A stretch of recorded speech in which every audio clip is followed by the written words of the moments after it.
Welcome back. We're talking with a group of students from Howard University. We invited them just before the elections to talk about issues facing those who would be going into office. Now, of course, 100 days into President Barack Obama's presidency, we look at where the progress has been achieved or perhaps has not been achieved. Charles, let me ask you at this point about the kind of mess people say Barack Obama inherited and how he's handling it, especially on the international front. And should there be, for example, we were talking before the break about accountability, should there be accountability for the previous administration? I guess to your first point, I think it's kind of an interesting thing. I was reading something on CNN the other day, and they were saying that there was a new released survey saying by the Associated Press saying that the majority of Americans actually think that America's on the right track, which hasn't been the case traditionally. It's the first time since 2004, when Saddam Hussein was captured, that the majority of Americans really thought that America was on the right track. So I think it really does say something, that statistical number, say something about the fact that Barack Obama is really doing something, or at least the perception is there by Americans that he's doing something, anything to kind of improve the situation. The second point of your question. About the accountability. Do you feel the previous administration should be held accountable? I think it's an interesting question again. Now, we can talk about it philosophically, because on the one hand you can say, well, murder is illegal in the United States, but on the other hand the death penalty is used in the United States. So how do you find the balance between something that's illegal on paper in large part, but where you have small caveats? And I think this is another example, this whole torture situation, whereas the people who were doing the torturing, quote unquote torture, were actually state-sponsored. This was state-sponsored torture. So how do you say, well, even though the CIA was doing it state-sponsored, we're gonna prosecute these people? I think it sends a very contrarian and contradictory message to an intelligence agency who's supposed to be really collecting intelligence, and on the other hand, you're going to really penalize them for collecting intelligence, doing what they were authorized to do. Drew, I'll get you in a sec, but Corinne, do you feel that there's a risk of dividing the country if the people in the past are held accountable? For example, if George W. Bush, Dick Cheney, these are brought into the courts to be challenged for what they did, is there a risk of the country becoming divided? Well, I think, of course, there's a risk, because some people feel like George Bush was doing what he needed to do, or, like you said, these collection agencies are doing their job, which to an extent I agree with. It's their job to get information, collect information on who wants to harm the U.S. and the people. However, torturing isn't an accurate means, necessarily, to some, of gaining information. So I believe that a split is very possible.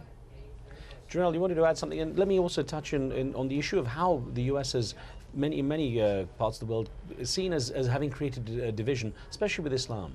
Definitely. Well, first, I think we need to look, did a crime occur?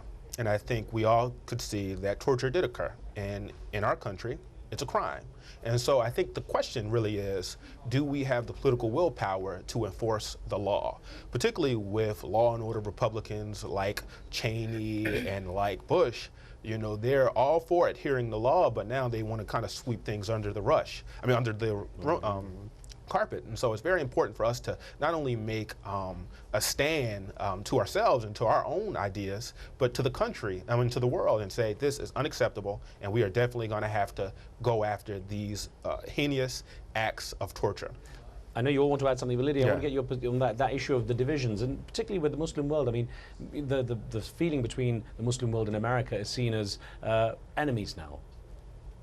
Well, personally, I think, first of all, it's tragic. I think that we all would like to believe that we live in this ideal world where we're moving past the race issues that we've seen divide our country and divide our world for years. And I think that it makes it difficult for Muslim Americans to feel at home in a country where they do have citizenship.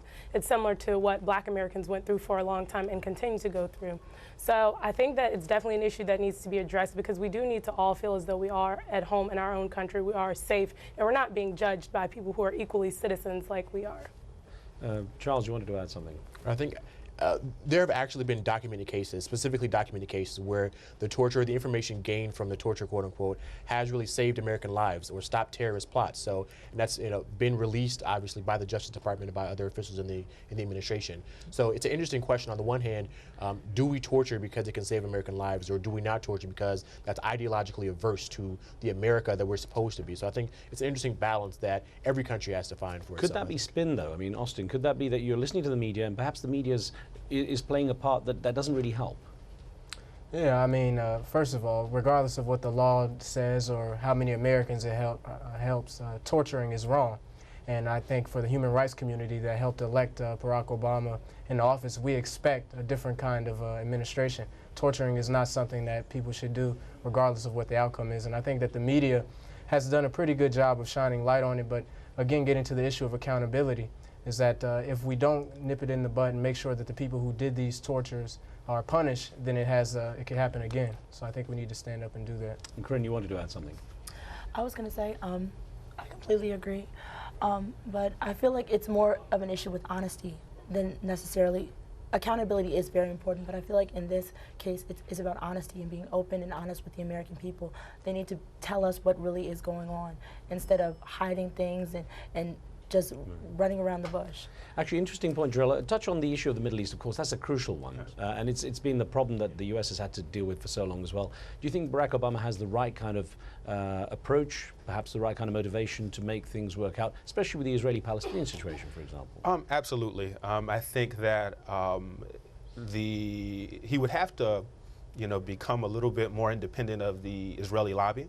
I think it's important for him to look at the issue, straight clear and not be influenced by any, internal population. Can you do that? He can. Now there's going to be a price put to that, but I think it's important that he does that. But I think one thing that's very important is for him to go after the torture issue. It's very important that we go after this issue. Torture does not work.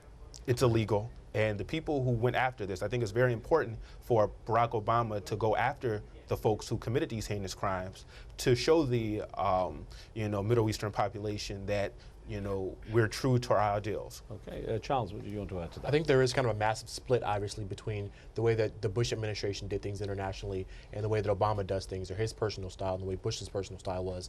So I think whereas Bush was more of the aggressive, we're America, we're going to dictate terms to you, Obama should really play the more democratic, more mediator, conciliatory role toward the international role as a world as a whole.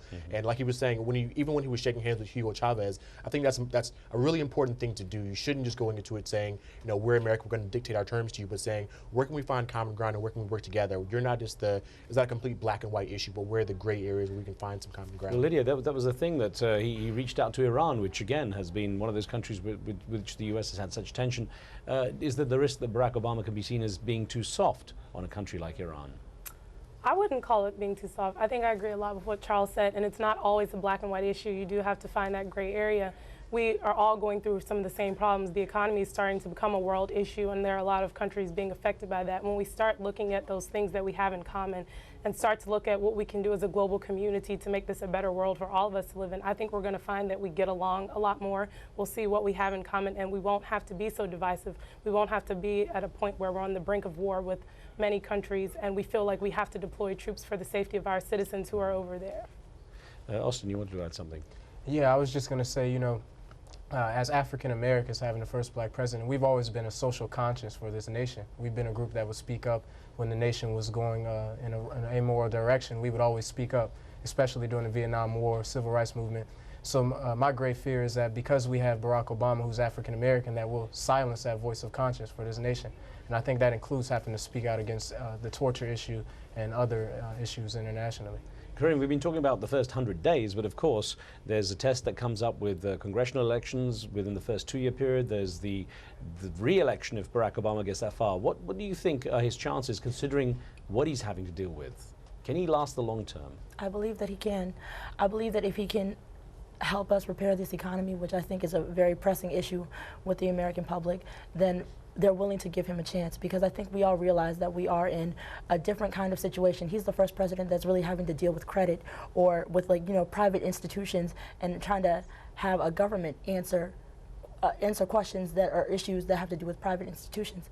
And I think if he can get through this, he'll be able to let his true colors shine and focus more on diplomacy and education and those domestic affairs. Charles, quick thought? I was going to say, he's had a very long honeymoon period, if you might say. And the fact that 48% of Americans, I think, versus 46% of Americans really think that America is on the right track is kind of, again, showing that Americans really think that he's doing the right thing. And to be honest, I think as long as he does really anything focused on the economy, Americans are really going to, think that he's really doing something useful, and the perception of him really improving the economy and improving the American situation is going to be there. So I think as long as he focuses on the economy, he'll be fine. Okay, a quick thought, because we've got about 30 seconds.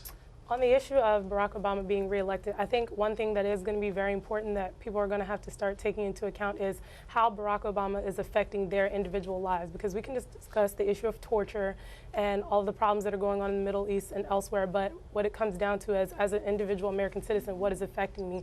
And I'm not being directly affected by people who are being tortured in Guantanamo Bay. Right. I'm sorry we're out of time, but thank you so much for your thoughts. I hope we get a chance to chat again. Thank you. Thanks. And thank you for being with us. Of course, I'll look there at the first 100 days of Barack Obama's presidency with our students from Howard University. And don't forget, if you have any thoughts or questions or comments about the show, drop us an email to riz@aljazeera.net. From me and the team, we'll see you next time.